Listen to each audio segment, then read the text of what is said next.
And if they do that, they will do the design correctly. It will be done correctly. And by having that there, it's pressure taken off. And also the expectation. They're not worried.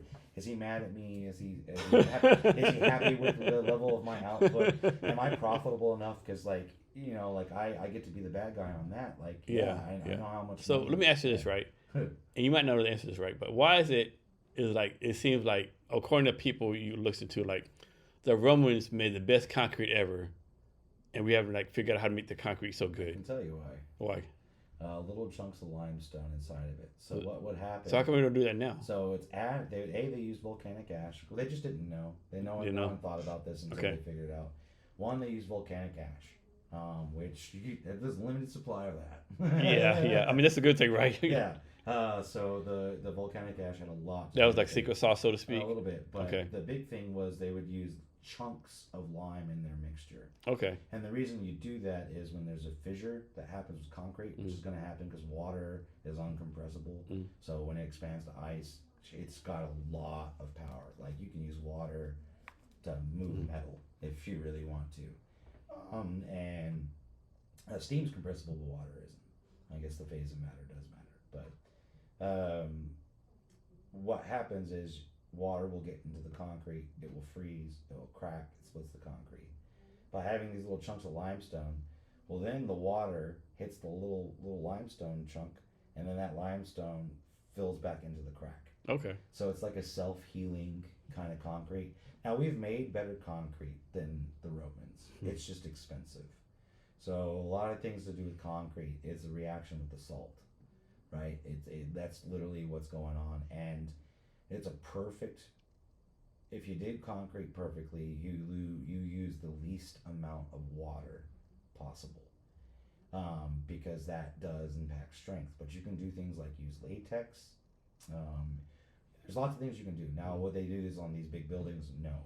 But if you're making a concrete countertop yourself, and you want a stupid strong little slab of concrete that's not going to crack on you, and like I said, really, you use latex. You don't use water, or a lot of latex versus a lot of water.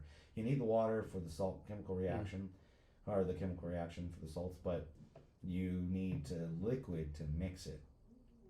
And so there's all kinds of things that we do. We also, rebar is an issue because rebar will rust eventually, and then you're going to have voids in the concrete. So when you build a rebar building, even if it's coated in anti-corrosive things, like the limit is that rebar, because once it erodes away enough, then the strength is gone. So yes, I was watching this show on YouTube. I watched all these fucking crazy shows on YouTube, like past technology or whatever. And I guess there's some place where like these buildings, right? And all these like bricks were like basically, they said it was basically the size of like a Boeing airplane, right? I'm thinking, how the fuck did they take a stone the size of a Boeing airplane and move this stuff, right? Levers.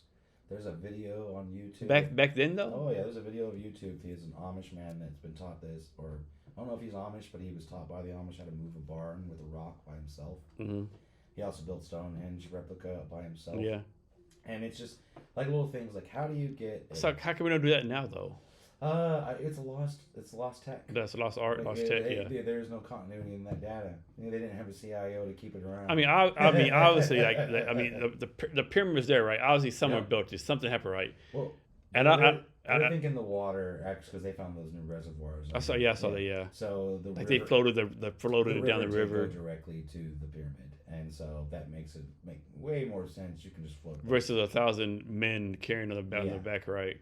But I tell people, so I worked on heavy equipment, like, these diesel dump trucks, they weigh 36,000 pounds, and I could move them as a man with a long enough, how do you change a dump truck tire on your own?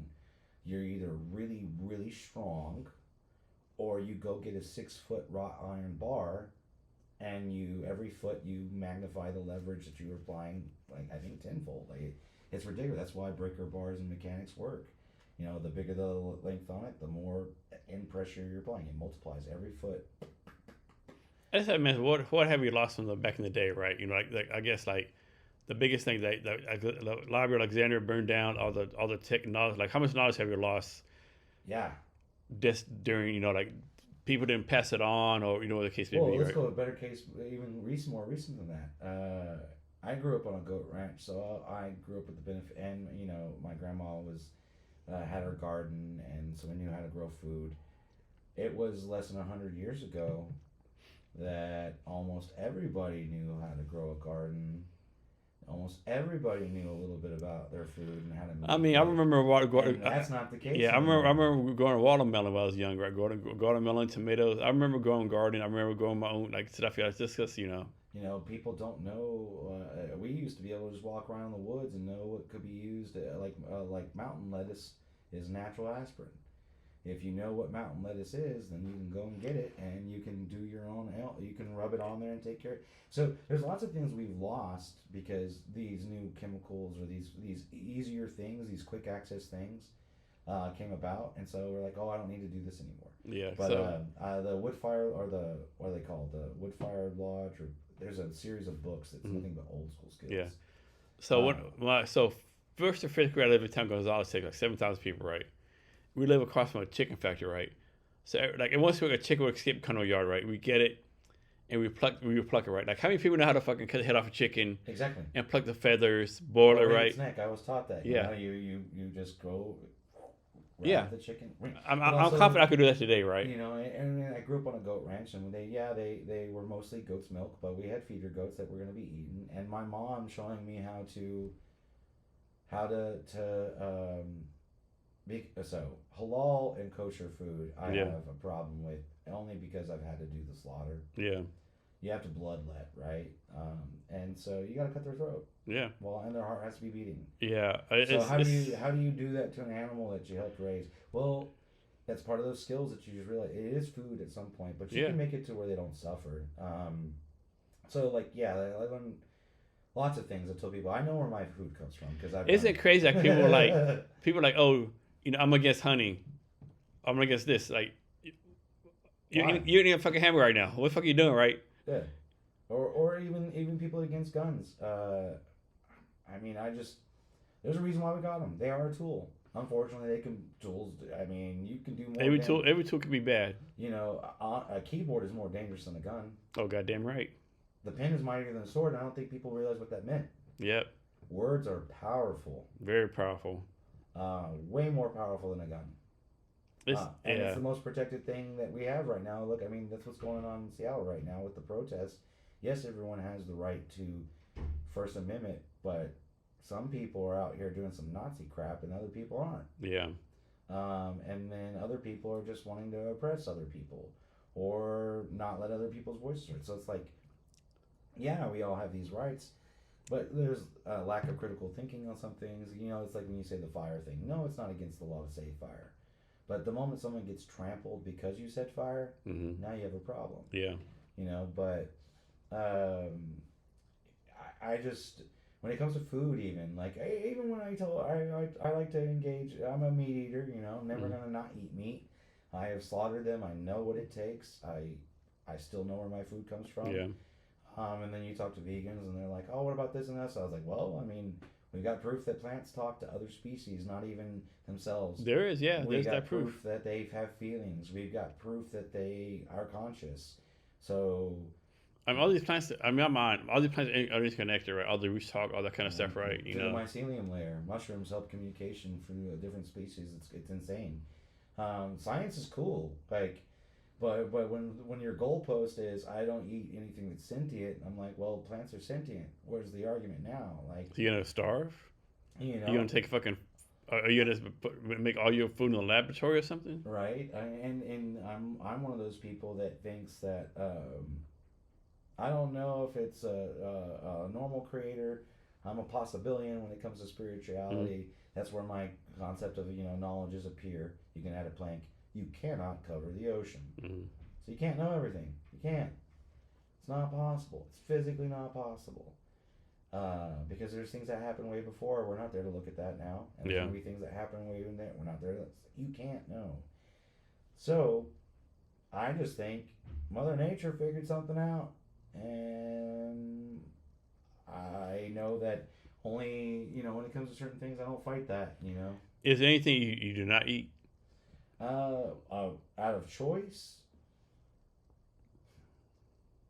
I will try almost anything. I'm kind of an adventurous person. Mhm. Like, if don't tell me what's in it, and I'll eat it. Right. There are certain dishes I don't like. I don't know. I love mashed potatoes, but I hate scalloped potatoes. Oh man, that's okay. That's kind I of. love potatoes, but like the creamy scalloped potatoes or whatever. So I'll tell you the story. I'll tell you the story. I said this before on the podcast, right? So I was Vietnam for 90 days. In Vietnam, I got addicted to watermelon juice, quail eggs, and goose meat, right? Like goose breast meat, right? And so I made a good friend, Will James, right? And said, that Jason, I know you love goose meat. I know you're leaving in a couple of weeks. We found a restaurant. All they serve nothing but goose, right? We're gonna take our dinner, right? So we had like 10 people I knew, right? Like sitting outside, right? And the menu was like goose liver, goose, like anything goose, right? I like goose and chest, dude. No, I don't want to fucking no goose. That's what goose meat, right? And the guy, like, dude, I'm telling you, this shit is like, it's pretty fucking tasty right now. Whatever, fuck that bullshit, right? And so in the end, I go like 2 or 3 plates, so like 20 plates out. And by then I had been drinking a lot, right? I'm like, man, what the fuck is that? Dude, that's goose intestines. Oh shit, that's kind of tasty, right? I like, man, I gotta take a taste it, right? I taste like, my God, it was so delicious. Top 5 dish ever. Like I eat like 3 plates of goose intestine, right? Now before that day, if you told me, Jason, you're gonna eat 3 plates of goose intestine, like I'll be $1 million eating that shit, right? Right. But it was so fucking good, man. Well, So fucking good. It's like so much Mexican food. So we both grew up in Texas. Yeah. And until you know what barbacoa is, or what or what lingua is, or what tripe is. Yeah, or, tripe, yeah. Or any of these things. Menudo. Yeah. Oh, which is a culturally significant dish to the Mexican people. Yeah. Yep. It's huge. Like, cowboys weren't cowboys. The rancheros were the cowboys that everyone thinks about. Yeah, the rancheros. Yeah. They were rancheros. That's why I when people talk about Tex-Mex not being Mexican food, I was like, it's called the Tejano region. Mm-hmm. Texas was part of Mexico. Yep. It is Mexican food. Yep. It is not Tex-Mex. No. It was invented by Mexicans, and it was specifically the scrap cuts from the ranchers, giving it to them, and then that's where you get flank steak fajitas, which now you pay how much Big for ass, flank? big money. Right? These were all scrap cuts that they didn't want. Yeah.